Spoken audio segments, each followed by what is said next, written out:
من بهت گفته بودم که خاله ناراحت میشه وقتی اعتماد یکی از بین میره. دیگه عذرخواهی فایده ای نداره. میدونم بهم گفته بودی که ناراحت میشه، ولی مگه چاره دیگه هم داشتم؟ خودت همه چی رو میدونی. من نمیخواستم مامان بهم بی‌اعتماد بشه، ولی اون بازم لجبازی کرد. اشتباه از من بود.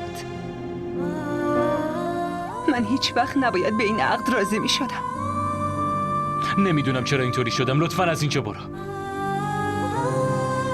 باشه، همه اشتباه از منه. نمیتونم مامانو خوشحال کنم، نه تو رو. من قبول دارم که همه اشتباه از من و همه اینا تقصیر منه. نتونستم پسر مطیع مامان باشم، نتونستم در حق تو منصف باشم. از اینجا برو.